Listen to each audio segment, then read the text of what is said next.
रहस्यमय बात, इनसे ये जो 10वीं 11वीं 12वीं सदी में आ रहे हैं ना जो मोमिन, इनसे होगा। तौरेत दई है जीता, तौरेत दई है जीता। देखो तौरेत देने वाले कौन है? मूसा पैगंबर। और फिर बोले कि 4 किताब रद्द होगा और 4 किताब मुक्ति देगा। तो पहला वाला तौरेत जो था उसके रद्द करने के लिए वहाँ जो बाइबल था अंजीर, उसको रद्द करके रास किताब दे करके प्रेम की बात की। और दाऊद पैगंबर ने जो जंबूर ग्रंथ दिए थे जिसमें उन्होंने गुरु के ऊपर गीत गाए थे। तो प्राणनाथ जी ने कहा कि 4 किताब रद्द होने के था, प्रकाश ग्रंथ जैसे ही उदय हुआ तो वहाँ पर गुरु महिमा आ गया जिनका लक्ष्य परम धाम है। तो अब ये गुरु की महिमा गाना सफल हुआ। इसका मतलब बहुत से वक्ता जो जंबूर देने वाले दाऊद पैगंबर वो भी आ गए। और कहा कि अंजीर जंबूर तौरेत कलश, तौरेत ग्रंथ मूसा पैगंबर ने दिया था। मूसा पैगंबर ने तौरेत ग्रंथ में एक खुदा की बात की, एक ईश्वर बात की। प्राणनाथ जी ने कलश ग्रंथ में संपूर्ण शास्त्रों का, संपूर्ण उपनिषदों का एकम सद विप्रा बहुत वदंती जो बोले थे, उसमें बैराट की जाली, वेद की जाली सब समझा करके उन्होंने एक परब्रह्म परमात्मा श्री राज जी को जाहिर कर दिया। इसीलिए तौरेत दई जीता।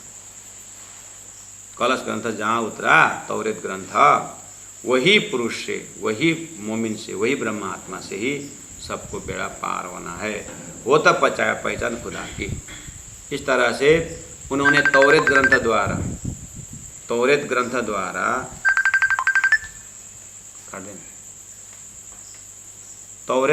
द्वारा एकेश्वर बात की। किसने? मूसा ने। और उन्होंने बोला कि फिर मैं सब पैगंबर में बाद में आने की बात करी। तो प्राणनाथ जी कहते हाँ, कलश ग्रंथ में एकेश्वर को तारतम, क्योंकि ऐसा हुआ है ना, वेदों ने भी एकेश्वर की बात कही लेकिन नारायण में जाकर के एक बदले। क्यों? सृष्टि तो वहीं से शुरू हुई है ना, सृष्टि की एक तो वही है, लेकिन इनकी भी जो उत्पत्ति हुई है करने वाला वो एक कौन है? वो परब्रह्म परमात्मा। तो एक बोलने का अर्थ नहीं लगा। स्वप्ना के शरीर आपका एक है, वहाँ से फैले हुए, इसलिए आपके स्वप्न का शरीर जो फैला हुआ का मालिक तो आपका स्वप्न एक ही है ना, लेकिन सोया हुआ शरीर है कि नहीं? हो, सोया हुआ शरीर के पलंग है, घर है, ये जागृत का ब्रह्मांड है कि नहीं? हो, ऐसे ही सच्चिदानंद परब्रह्म परमात्मा का धाम लीला स्वरूप अलग है और उनका छोटा सा अंश अक्षर ब्रह्म द्वारा स्वप्न का खेल बना हुआ है। स्वप्न के जीव एक बोलने पर नारायण को लेते हैं और तारतम वाणी बोलते हैं ऐसे नारायण अनंत है, ऐसे नारायण को उत्पन्न करने वाला अक्षर भी एक है, लेकिन जो अक्षर भी अक्षर को दर्शन करने से वो परब्रह्म तो और एक है, वही स्वलीला द्वैत परब्रह्म परमात्मा है। तो कहा कि एक जो है कलश ग्रंथ ने एक परमात्मा सिद्ध की। इस तरह से जिस तरह से मूसा पैगंबर ने पहले ही शुरू किए थे कि तौरेत ग्रंथ में एक ब्रह्म की बात की थी, बस उसी तौरेत ग्रंथ को माने यहूदियों में मोहम्मद आ गए और मोहम्मद आकर के फिर उसी को और आगे बढ़ाया। एकेश्वर बात, मैंने खुदा से बात किया, तुम लोग क्यों निराकार बोलते हो, तुम क्यों बेछबी बेनीमन बोलते हो, वो तो एक परमात्मा करके यहूदियों को फटकारे थे। उनके ही शिष्य ने फिर वही पकड़ा। क्या पकड़ा? बेछबी बेनीमन करके उनको समझाया। इन्होंने तो मैंने खुदा से बात की, तो खुदा से बात की तो बेछबी थोड़ी थे, बिना स्वरूप को थोड़ी थे। लेकिन मोहम्मद शायद का वो कट्टरवादियों ने उनको ज्ञान तो देखा नहीं, बस जो तुम्हारा मन शैतान अगर नहीं मानता उसको काटो मारोगा तो हथियार चलाने लगे और जितने भी गैर हिंदू है सबको, गैर मुसलमान है सबको शैतान देखने लगे, झगड़ा करने लगे, काटने सताना आज भी चल रहा है। तो प्राणनाथ जी बोल रहे हैं इन्होंने कुरान को नहीं समझा। गिरो भेष फकीरों में पातशाह मोहम्मद परवान, मायने रुजू सब इन से तौरेत दई है जीता, वो तब पहचान खुदा है कि बस ये कलश ग्रंथ से एक ब्रह्म कौन है, कहाँ रहते हैं, कैसे हैं, उसका पहचान होगा इन अगीरों की सोहबत। लेकिन ये जो कलश ग्रंथ जो आया है ये मोमिन के जमात में आया है, अर्थात ये परमधाम के ब्रह्मात्माओं के जमात में आया है। इनके ही सत्संग से वो ग्रंथ मिलेगा। नास्य ज्ञानम ब्रह्म सृष्टि बिना कश्य भी जाए थे, ये जमात ही हुई। उनके सत्संग से वो एकेश्वर बात का सही अर्थ मिलेगा। तो अब समझ लेना चाहिए कि सदगुरु महाराज को तारतम जैसे प्राप्त हो तभी एक ब्रह्म को पता चला। और उनके पास जितनी भी फिर ये जो तारतम जैसी दिव्य दृष्टि मिली, फिर एक परमात्मा जो बोल रहे थे शास्त्र, उसका सही अर्थ लगा। नहीं तो एते दिन त्रिलोक में होती जब बुद्ध सपना के बुद्धि से, तो सपना के ईश्वर एक बोल रहे थे, तो एक ब्रह्म के विषय में बदनाम हो रहा था। अभी सही अर्थ लग गया। वो तब पहचान खुदाए की इन किरों की सोहबत, ये तारतम वाले सत्संग के साथ ही एक ब्रह्म को पहचान होगा करके मोहम्मद ने बोला था और ऋषियों ने बोला था। वही काम महामति प्राण जी द्वारा तारतम द्वारा हो रहा था, अभी भी हो रहा है। इस तरह से समझना। बरसे बयान रहा वतनी कही सूरत में है इस्लाम, गिरे भुने मुर्ग आसमान से बनी असराइल परातमा। प्राण जी ने कुरान के कहाँ के, वो कुरान की नहीं, दाऊद इब्राहिम सब के ग्रंथों में से कहाँ से उठा करके छोटी छोटी घटनाओं को ला करके इतनी बड़ी बात वहाँ पर मिलान कर देते हैं कि समझना ही मुश्किल पड़ जाता है। वैसे ऐसा है, हम थोड़ा फेमिलियर ना होने से वो बहुत दूर की बात लगती है। अब प्राण जी तो सूर्य, धरती में प्रकाश है सूर्य न पहुँचे ऐसा कहाँ, दिया के सामने सूर्य का, वो तो साक्षात है। कुरान में कहाँ है, उसमें कहाँ हो के सबको पता है। एक बार किसी प्रसंग पर शास्त्रार्थ हुआ गुरुजी मंगलदास के साथ, तो उन्होंने प्रमाण तो दे दिया।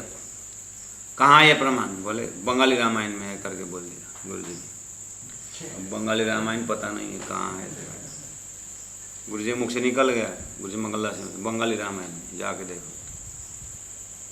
अब दूसरे दिन से बात शुरू हो गई बंगाली रामायण।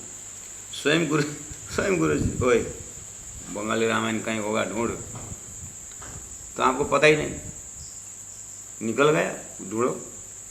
अरे कलकत्ता कहाँ से बंगाली रामायण निकाले और वो प्रश्न मिला। गुरुजी बोले हाँ, राज्य ने इज्जत रख दिया।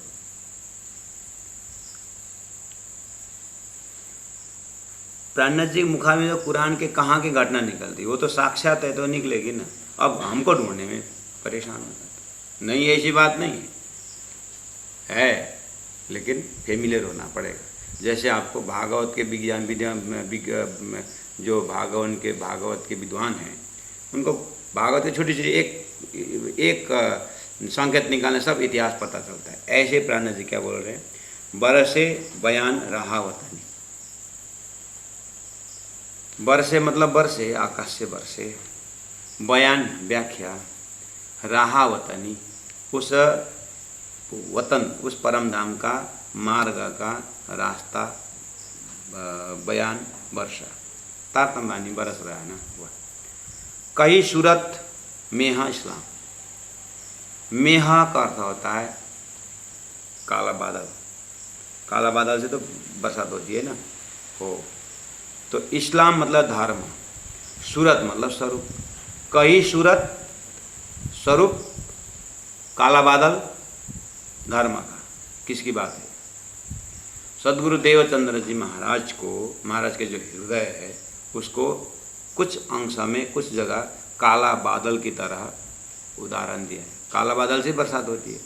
तो सदगुरु के हृदय में इतना भयंकर क्लाउड, मतलब कि वो पानी भरा हुआ बादल बरसने के लिए, तो प्रेम भरी उनके हृदय से प्रेम का परम धाम का वर्णन हुआ और वही स्वरूप सदगुरु के प्राण जी के अंदर आके बैठ गए तो 78 वाणी बरसने लगा। कई सूरत मेहा इस्लाम, प्राण जी महाप्रभु प्रति सूरत स्वरूप से, मेहा काला बादल की पर्वत बादल से, इस्लाम धर्म की ज्ञान वर्षा, बयान रहा वतन जिसमें परम धाम का जाने का मार्ग है। अब उदाहरण दिए, पहला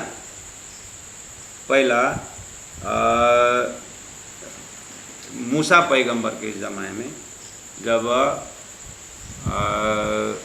लड़ाई हुई थी राजा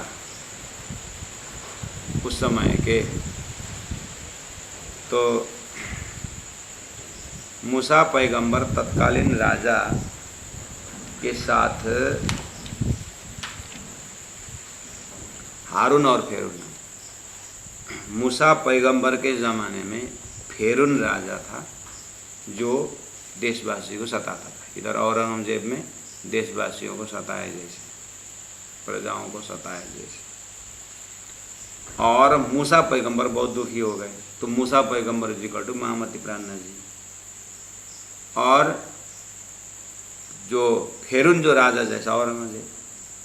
अब मूसा पैगंबर ने, अपने तो सन्यासी पैगंबर, वो अत्याचार चलाने की बात नहीं, तो वो खुदा से प्रार्थना करता है कि हे खुदा, मुझे एक ये फेरून से लड़ने के लिए एक हारून दे दो, अर्थात एक लड़का दे दो, मुझे एक लड़का दो। तो खुदा ने उसको मदद के लिए एक राजा का ही वहाँ पर जाहिर कर दिया, उनका नाम है हारून। अब ये फेरून ने मूसा पैगंबर के जितने भी शिष्य थे उनको भगा था। तो भागते भागते अब कहीं नील नदी के पुल से वो क्रॉस कर रहे थे, और ये हारून जो था, जिनके साथ भी एक ही साथ तो थोड़ी नहीं हारून ने जीता, नहीं जीता ना, तो कितने बार हारना पड़ा। तो उस समय की बात है कि ये फेरून ने क्या कर दिया, सबको जहाँ थे वहाँ से सारा लाइन कट ऑफ कर दिया, मतलब रास्ता भी बंद कर दिया। और एकदम जैसे इंद्र के प्रकोप ने ब्रजवासियों को डुबा रहा था, है ना। श्री कृष्ण ने फिर गोवर्धन पर उठाकर रक्षा की थी। ऐसे भक्तों की रक्षा तब से होके आ रहा है। तो ये मूसा पैगंबर के भी सब अपने जो उनके जो शिष्य मंडली भूखे प्यासे मरने वाले, तो ऊपर से परमात्मा ने उनका भोजन बरसा दिया, उनको खाने के चीज़ बरसा दिया था। उस समय के एकदम बेस्ट खाना उन लोगों का। तो उस खाना का नाम भुने मुर्गा, भुने मुर्गा बहुत ही उन लोगों का स्वच्छ खाना तत्कालीन समय का। गिरे भुने मुर्गा आसमान से, आकाश से उनका भोजन गिरा था, ठीक है। उस समय का प्राणनाथ जी बोल रहे हैं, अभी के मूसा पैगंबर महामती प्राणनाथ जी के जो शिष्य मंडली हैं, बैजू महारानी के वहाँ आगरा में जमा थे, और दिल्ली में कितने सुंदर साथ नज़रबंदी में है, और संसार इस तरह से माया के बंधन में सब तरफ कट ऑफ है। उन माया के बंधन में पड़े उन आत्माओं को ऊपर से वर्षा हुई, कौन सा खुराक आ गया ऊपर से, क्या है वो, तारतम महामंत्र, तारतम ज्ञान, अठादर वाणी बरस रहा है। कहाँ से? इंद्रावती के हृदय से, यानी प्राणनाथ जी के हृदय से, सदगुरु के हृदय से।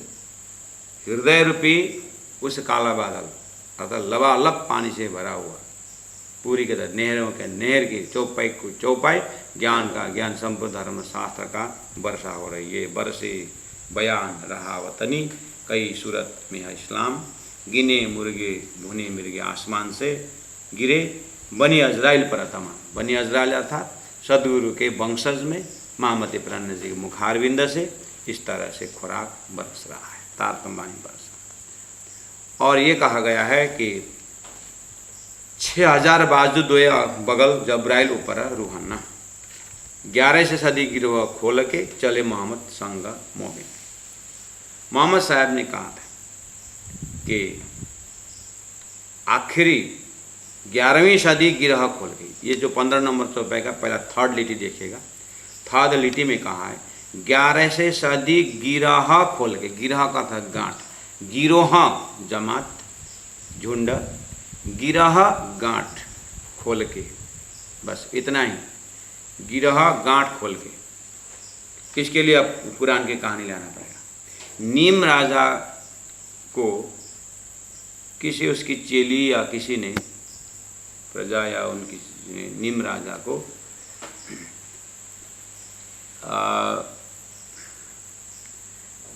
नीम राजा की लड़की ने मोहम्मद साहब के बाल को ऐसे ऐसे करते रहते, शिष्य थे, तो कैसे कैसे करके ये जो बाल एक निकाली और उसको 11 गांठ करके सूखा तालाब में पत्थर से डाल दी।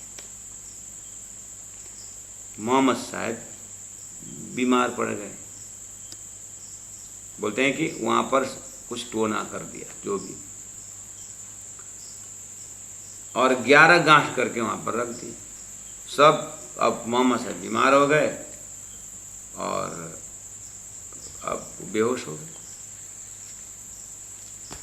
लेकिन ये गांठ किया अभी पता नहीं, ये तो बाद में पता चलेगा। और कैसे संकेत मिल गया, उन्होंने संकेत किया कि वहाँ पर कुछ गड़बड़ है, तो लोगों ने वहाँ पर जाकर देखा तो छोटे से धागा में 11 गांठ है। तो जैसे मोहम्मद के मुख से आयत निकलना शुरू हुआ, खुदा ने आयत निकाली, एक गांठ खुलता गया और दूसरे आयत निकाले दूसरा, तो 11 आयत में 11 गांठ खुल गया। वही 11 आयत जो है उसी में 10वीं 11वीं सदी में खुदा आने की बात लिखी हुई है। पुराने जी वहाँ से घटना पकड़ रहे हैं, तो बोले 11वीं सदी मोहम्मद जाने का 1100 वर्ष, गिरह खोल के आयत द्वारा वो 11 गांठ खोल करके आगे क्या ऊपर से बोलना पड़ेगा ना, 6000 बाजू दोए बगल, 6000 12,000 में 6000 एक तरफ 6000 एक तरफ, 12,000 ब्रह्मा आत्माएं, दोए बगल, जब्राइल ऊपर रुआन। जब्राइल एक शक्ति है, ज्ञान की शक्ति, उस ज्ञान के शक्ति के अंदर 6000 एक तरफ 6000 एक तरफ ले करके वो जब्राइल शक्ति चले मोहम्मद संग मोमिन आए ना, चले मोहम्मद, आखिरी मोहम्मद 11वीं सदी में आने वाले मोहम्मद। प्राणनाथ जी ये अव्वल का मोहम्मद बोल रहे हैं, मेरे जाने के बाद 11वीं सदी में जो मोहम्मद आएगा वही अहमद काला आएगा, वही खुदा है। सुंदर साथ जी, मोहम्मद शब्द ज़्यादा आने पर कंफ्यूज मत होना। हिंदू शास्त्र में जो अलादीन शक्ति बोलते हैं ना, विष्णु की लक्ष्मी, महादेव की जो पार्वती बोलते हैं, ऐसे ही कुरान में खुदा के अलादीन शक्ति को मोहम्मद बोलते हैं। ये जो मुस्तफ़ा मोहम्मद जो है उनके अंदर जो शक्ति, उसका नाम मोहम्मद है। जैसे सदगुरु महाराज बोलते समय आपको क्या दिखाई देता है? मतु मेहता का लड़का। प्राणनाथ जी बोलते समय आपको क्या दिखता है? केशव ठाकुर का लड़का, प्राणनाथ शब्द से। सदगुरु शब्द से श्यामा जी अवतार बोलने पर मतु मेहता का लड़का दिखता नहीं ना? क्या दिखते हैं? अंदर का शक्ति देखते ही नहीं दे रहे। यही आदत रखिए बेड़ा पार, ये आदत रखिए। मोहम्मद शब्द मतलब मुस्तफ़ा नहीं, मुस्तफ़ा उनका जन्म का नाम है। 40 वर्ष में तपस्या करके जब खुदा का दर्शन पाए तो वो मोहम्मद हुए। ये चीज़ को गांठ बांध के रखें। जैसे भगवान राम बोलते समय दशरथ का लड़का देखते हैं, राम का भक्त, कि भगवान राम देखते हैं चतुर्भुज विष्णु भगवान।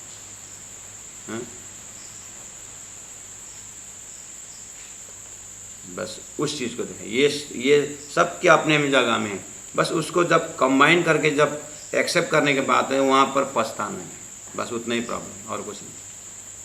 इसलिए यहाँ पर बार बार बोल रहे हैं चले मोहम्मद संगम मोमिन। वो मोहम्मद खुदा के औलाद से श्यामा जी शक्ति, सदगुरु महाराज महामती प्राणनाथ जी में प्रवेश हो गए और वो अव्वल के मोहम्मद जो थे, जिनका नाम मोहम्मद खुदा ने बोला था, तो मेरा श्यामा जी सत्ता हैं, वो भी इनके साथ है। मोहम्मद ने बोला मैं तब भी रहूँगा।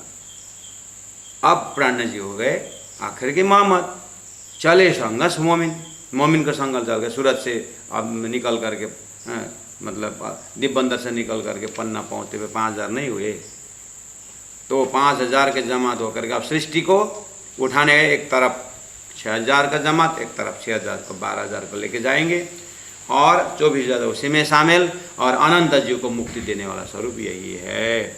खुदा देवे शायदी खुदाई।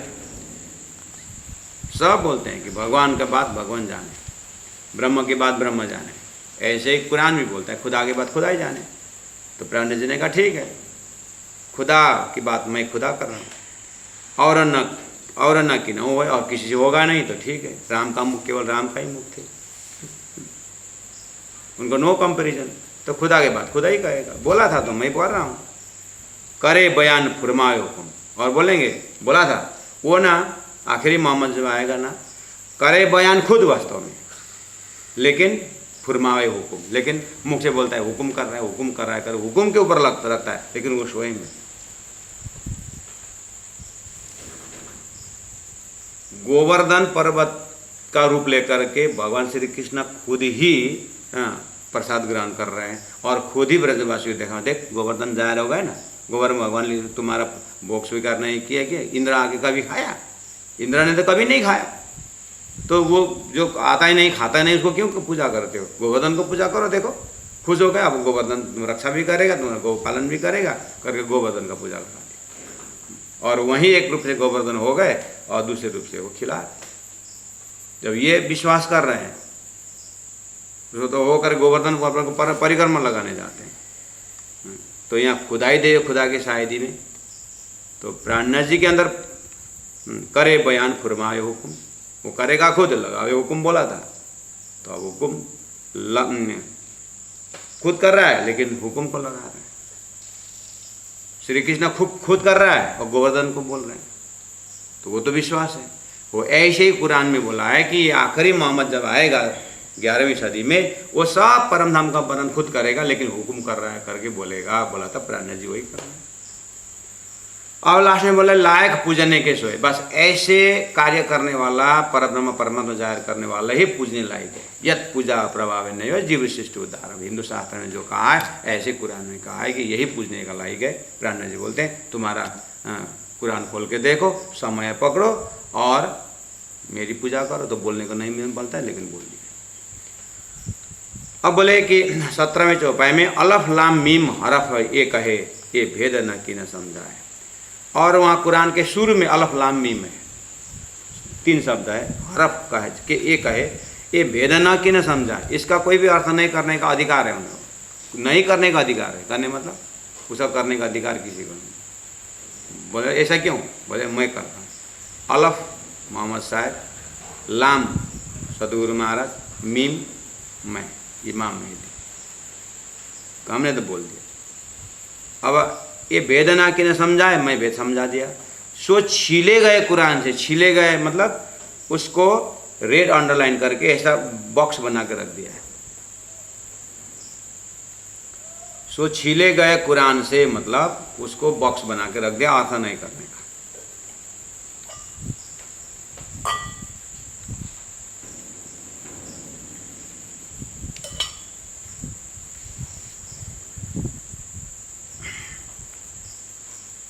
हिंदुओं की भी तो मान्यता है ना, मंत्र को गोप्य रखना चाहिए, मंत्र को गुरु ने कान में सुना दिया हुए रहना, मंत्र को हल्ला नहीं करना चाहिए, बोलते ही नहीं। बहुत पहले के ज़माना है, गुरु जी मंगलदास जी के मंदिर में कालिम्पोंग में गायत्री मंत्र किसी ने कैलेंडर में लिख दिया था, गायत्री मंत्र। अब किसी ने लिख दिया, वो कोई आते जाता है तो एक कट्टर प्रणामी के विरोधी वही कुछ प्रणामियों को गलती निकालने के लिए आए थे, तो देखा तो गायत्री मंत्र, मेरी गायत्री मंत्र इन्होंने कैलेंडर में लिख दिया, अब इनको भी मैं छोड़ूंगा करके 5-7 दिन रहे।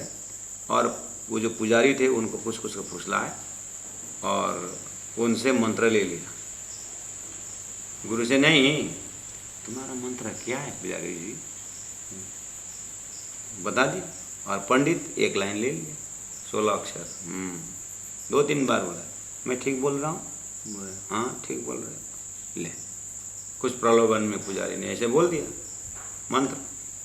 अब मेरा मंत्र कैलेंडर लिखा ना, मैं इनको जाकर माइक लगा फूकूंगा करके गए अपने गांव में। जा करके सब बढ़िया भागवत आयोजन किया, कुछ कुछ किया। अब वो कुछ कुछ पॉइंट लेके गए थे यहाँ पर, जो गलतियाँ जो भी है। जा करके माइकिंग लगा करके माइकिंग लगा करके अब जैसे बोलना शुरू किए। हाँ, ऐसे ऐसे प्रणामी को मंत्रों ये बोले थे। मंत्र बोले तो मंत्र तो आते नहीं, अभी तक मैं उच्चारण कर रहा था, मंत्र तो ऐसा नील हो गया कि कहीं कुछ है ही नहीं, बस उड़ गया दिमाग ही उड़ गया, नहीं उनका प्रोग्राम भी उड़ गया। मतलब एकदम कुछ अभी तक बोले, कुछ शरीर में तेज नहीं है, चेहरे में कोई रौनक नहीं है, चुपचाप बैठे। ठीक है, उसके बाद चुपचाप अपनी गलती को पता चला। उसके 2-3 साल बाद कभी ऐसे गुरु जी के शिष्य बने कि फिर तो बात ही छूटी। तो इसका मतलब गायत्री मंत्र कैलेंडर देखने का मतलब है कि हमारे मंत्र गोप्य है, ये मंत्र गोप्य रहना, इसीलिए बहुत सारे प्रमाण हैं। तो यहाँ कुरान में इसको एक मंत्रवत रखते हैं, इसलिए उनको खुद मोहम्मद ने आज्ञा नहीं दिया है कि इसका अर्थ 11वीं सदी में जब खुद आएगा तब करेगा। अलफ लाम मीम हरफ एक है, ये भेद न कीने समझाए, सो छिले गए कुरान से ये भेद जाने एक खुदाए। बोल दिया कि इसका अर्थ खुदा आकर के जानेगा, समझाएगा। तो कुरान जी ने अर्थ कर दिया, अलफ लाम मीम बसरल मक्की हक की। इतना हुज्जत ना रही कहाँ, किसी के दावा नहीं कर पाए। तुम देखो यह सुकन, तुम अपना कुरान खोलो और तुम्हारा पद्धति तुम मौलवी से पूछो किसको अर्थ करने के लिए बोलो, नहीं करेंगे वो। यह खिताब मोहम्मद मेहदी पे, क्योंकि अर्थ कल करने का खिताब जो है, टाइटल है, वो आखिरी मोहम्मद इमाम मेहदी के ऊपर है, जिन्हें रोशन किए मोमिन, जिन्होंने मोमिन के विषय में जो बात की है, जिन्होंने मोमिन को समझाया है, जो मोमिन को समझा सके, ब्रह्मात्मा को समझा सके, वही अर्थ करेगा। इस तरह से चौपाई नंबर 18 तक तो पहुँचे सुंदर साथ जी हम, लेकिन समय अभी बहुत गया। ठीक है, कल इसको 3 चौपाई और पूरा करेंगे, उसके बाद फिर प्रवेश करेंगे 72 चौपाई में। सुंदर साथ जी आज ये रखेंगे, थोड़ा कठिन मजल, मैंने थोड़ा फास्ट भी ले लिया हूँ। सुंदर साथ जी आप लोग थोड़ा सा स्वाध्याय करिएगा, अभी कम से कम 1-2 बार इन प्रकरण को, इन चौपाई को 1 बार तो कम से कम, 2 बार तो कम से कम पाठ करके सोइए। तो आपको जो चौपाई टू चौपाई देखें, जो मैंने अर्थ किए हैं, कितने ने लिखे भी होंगे, तो एक बार पढ़ने से दिमाग में सेट होता है। आगे पीछे कठिन मजल जो नहीं खुलता है, तो आप लोग मेरे व्हाट्सएप में, फेसबुक में आप क्वेश्चन पूछ सकते हैं, टाइप करके भेज सकते हैं। जब समय मिलता है हम चिंतन करके आपको बता भी सकते हैं। बोलो श्री प्राणनाथ प्यारे की जय। इता हुज्जत न रही काहू की, इता हुज्जत न रही काहू की, तुम देखो यह सुकाना, तुम देखो यह सुकाना, यह खिताब मोहम्मद मेहदी पे, यह खिताब मोहम्मद मेहदी पे, जिन्हें रोशन किए मोमीना, जिन्हें रोशन किए मोमीना। बोलो श्री प्राणनाथ प्यारे की जय।